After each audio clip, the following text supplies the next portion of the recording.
बड़े बड़े coaching centre का टाइम आ चुका है अब दुकानें बंद करने के लिए, क्योंकि अभी एजुकेशन मिनिस्टर ने रिसेंटली रिलीज़ किया है जो नया गाइडलाइन है कोचिंग सेंटर के लिए। और ये गाइडलाइन रिलीज़ किया गया है जो सुसाइड्स अटैक्स हो रहे हैं उसकी वजह से, जो फायर इंसिडेंट है और लैक ऑफ फैसिलिटीज जो कोचिंग सेंटर में रहती है, इस वजह से इसको लॉन्च किया जा रहा है। और इसके अंदर क्या क्या कहा गया है हम इसको पूरी डिटेल में पढ़ेंगे। ये गाइडलाइन को एक्सप्लेन करने से पहले मैं आपको कोचिंग सेंटर का मतलब बताना चाहूँगा। कोई भी बंदा या बंदी अगर कोई 10 बच्चों को बुला के अपने घर में ट्यूशन पढ़ा रहा है तो इसका मतलब कोचिंग नहीं होता। कोचिंग सेंटर का मतलब होता है अगर 50 या 50 से ज़्यादा लोग एक साथ जब कोचिंग कर रहे हो एक जगह पे फॉर अ कॉम्पिटिटिव एग्जाम और कोई भी एकेडमिक प्रोग्राम के लिए, तो उस चीज़ को बोला जाता है कोचिंग सेंटर। अब हम नए रूल को देखते हैं कैसे नया रूल जो है पुराने रूल को डिफर कर रहा है। हम मान लेते हैं जो मेरा चैनल है करण साथी, इसको जो है एक ऑफलाइन कोचिंग सेंटर खोलना है। तो ये क्या करता था पहले ओल्ड रूल्स के हिसाब से ऐसा कुछ नहीं होता था, मैं सीधे एक कोचिंग सेंटर खोल सकता था। But as per new rule मुझे जो है रजिस्ट्रेशन करनी पड़ेगी और इसी वजह से मैं परेशान हूँ। अब ये जो रजिस्ट्रेशन है मुझे लोकल जुडिशन में जाके करना पड़ेगा। अगर मेरा जो करण साथी का हेडक्वार्टर है वो न्यू दिल्ली में और मैंने उसका कोई सब ब्रांच खोला, मान लीजिए कहीं जयपुर में खोला और कहीं लखनऊ में खोला, तो इसके लिए मुझे अलग अलग लाइसेंसेस लेनी पड़ेगी। जयपुर के जो लोकल जुडिक्शन है वहाँ से मुझे रजिस्ट्रेशन लेनी पड़ेगी अलग से। लखनऊ के सब ब्रांच है वहाँ से जो लोकल जुडिक्शन हुई तो वहाँ से भी रजिस्ट्रेशन लेनी पड़ेगी। इसका मतलब क्या हुआ जो न्यू दिल्ली में जो हेडक्वार्टर है इसको तो रजिस्ट्रेशन कराना ही है, इसके साथ दूसरे सब ब्रांचेस हैं इसको भी रजिस्ट्रेशन कराना है अलग अलग से। नेक्स्ट जो चेंजेस किए हैं वो एज में किए हैं। कोचिंग सेंटर पहले 11-12 को ही प्रिपेयर कराती थी आईआईटी के लिए, लेकिन इनका तब भी पेट नहीं बढ़ा तो इन्होंने 8-9-10 के लिए भी लॉन्च कर दिया। तो इसी वजह से जो 8-9-10 के स्टूडेंट है ये भी ये ऐड देख के कोचिंग सेंटर चले जाते हैं और कोचिंग सेंटर जाने के बाद जो इनका स्कूल का जो पढ़ाई होती है वो भी ख़राब हो जाती है और जो आईआईटी है वो भी नहीं निकलता फ्यूचर में। जिसको देख के जो गवर्नमेंट ने नया रूल निकाला है कि जो भी स्टूडेंट है उनका एज मिनिमम 16 ईयर तो होना ही चाहिए और वो 10th और अबव की भी होनी चाहिए। और ये मैं नहीं बोल रहा, ये अकॉर्डिंग टू गाइडलाइन है। तीसरा चेंजेस इन्होंने फी स्ट्रक्चर में किया। अब मान लीजिए 2 इंस्टीट्यूट है, एक है XYZ और एक करण साथी, और दोनों के दोनों जो है एसएससी की कोचिंग दे रहे हैं, लेकिन एक जो है फी चार्ज कर रहा है 10,000 के आसपास और जो करण साथी है वो चार्ज कर रहा है कुछ 1 लाख के आसपास।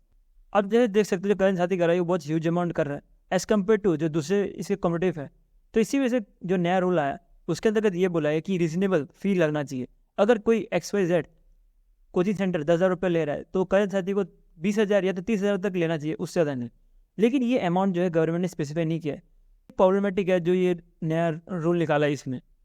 इसके बाद गवर्नमेंट का एक और स्टेप है वो है एग्जिट पॉलिसी। ये मानना है ये जो कैरेक्टर है ये मैं नहीं हूँ, ये जो है स्टूडेंट है। तो ये स्टूडेंट जो है इसको घर के प्रेशर की वजह से या तो ये खुद के चॉइस की वजह से, बिकॉज जो IAS होता है उसका जो रुतबा होता है वो देख के जो है कोचिंग सेंटर चला गया और उसने 1 साल की कोचिंग ले ली। फिर आपको पता लगा कि आपका जो लेवल है वो नहीं है तो आप कोचिंग छोड़ना चाहते हो। तो आप अगर 2 महीने बाद कोचिंग छोड़ते थे तो आपको कुछ उसका पैसा नहीं मिलता था रिफंड। लेकिन अब जो नया रूल आया है इसके अंतर्गत अगर आप कोचिंग छोड़ देते हो 2 महीने के अंदर तो जो 8 महीने का जो रिमेनिंग पैसा है वो आपको 10 दिन के अंदर ही मिल जाएगा। और इसमें यह भी बोला गया है जो फ़ी है वो इंक्रीज़ नहीं करेगा ड्यूरिंग कोर्स। इससे है इंस्टीट्यूशन रिक्वायरमेंट। जो ओल्ड रूल था उसमें स्टूडेंट को ठूस के भरते थे, जिसकी वजह से जो कुछ स्टूडेंट जो खड़े हो गए पढ़ रहे होते थे। लेकिन अब जो नया रूल आया है इसके अंतर्गत ये बोला गया कि जो भी स्टूडेंट है उसके लिए कम से कम 1 स्क्वायर मीटर का गैप होना चाहिए, उसके साथ फायर सेफ्टी मेजर्स का ध्यान रखना चाहिए, प्रॉपर इलेक्ट्रिफिकेशन होनी चाहिए, इवन जो स्टूडेंट है उसमें कैमरा और फर्स्ट एड बॉक्स और मेडिकल असिस्टेंट भी होना चाहिए। तो ये सब जो है इंफ्रास्ट्रक्चर रिक्वायरमेंट के अंदर आता है। इसके बाद वाला जो रूल रखा है वो है स्टडी आवर। और ये स्टडी आवर वाला रूल जो रखा गया है ये रखा गया है मोस्टली जो 11-12 वाले स्टूडेंट हैं जो कि स्कूल भी जाते हैं और इवन कोचिंग भी करते हैं। तो आपने भी बहुत टाइम स्कूल छोड़ के कोचिंग की होगी, तो यह रूल है इसके अंतर्गत जो कोचिंग सेंटर का जो टाइमिंग है और जो स्कूल का टाइमिंग है ये दोनों के दोनों एक साथ कोइंसाइड नहीं होना चाहिए। जो स्टूडेंट है वो रेगुलरली स्कूल जा सकता है। और इसके साथ ये भी बोला है वीकली ऑफ रखना है बोथ स्टूडेंट और जो टीचर रहेगा उसके लिए। नेक्स्ट है फॉल्स प्रॉमिसिंग हटाया जाता है। अब मान लीजिए करण साथी ने बोला कि आपको 1 साल में IAS की गारंटी देते हैं, तो ये जो है फॉल्स प्रॉमिस है क्योंकि कोई नहीं बोल सकता कि आपको 1 साल में IAS बन जाओगे। तो इसी को हटाने के लिए में कहा गया कि स्टूडेंट और पेरेंट दोनों को पता होना चाहिए कि कोचिंग सेंटर जो है गारंटी नहीं कर सकता success for admission in institute like medical, engineering, management, law और एनी कॉम्पिटिटिव एग्जाम जैसे कि SSC हो गया, UPSC हो गया, उसके लिए भी। अब कोई भी कोचिंग इंस्टीट्यूट अगर ये सब बात नहीं मानती तो इनके लिए पेनल्टी भी रखी गई है। पहला अगर ऑफेंस हुआ तो उसके 25,000, नेक्स्ट ऑफेंस जब सेकंड ऑफेंस होगा कोई भी चीज़ नहीं मान रहे होंगे तो उसके लिए 1 लाख, और जब तीसरा ऑफेंस होगा तो इनका जो रजिस्ट्रेशन है वो कैंसिल कर दिया जाएगा। तो स्टूडेंट कोई जो है करण साथी कोचिंग सेंटर पढ़ता है लेकिन इसको कुछ कंप्लेन है तो वो कंप्लेन जो है लिखाने के लिए एक कुछ कंप्लेन मैकेनिज्म गवर्नमेंट बनाने वाली है। और उसके साथ ही जो कोचिंग सेंटर है उसको भी अगर कोई कंप्लेन रहता है स्टूडेंट से या पेरेंट्स से, तो भी वो कंप्लेन मैकेनिज्म में लिख सकता है और इसको जो सॉल्व किया जाएगा विद इन 30 डेज, ये गवर्नमेंट का कहना है। ये रूल बनाया गया है, ये सेंटर ने बनाया है। और ये जो +2 लेवल का एजुकेशन है वो जुरिडिक्शन ऑफ स्टेट गवर्नमेंट का आता है, कि इम्प्लीमेंटेशन है वो सारा का सारा जो स्टेट गवर्नमेंट है उसके ऊपर डिपेंड करता है।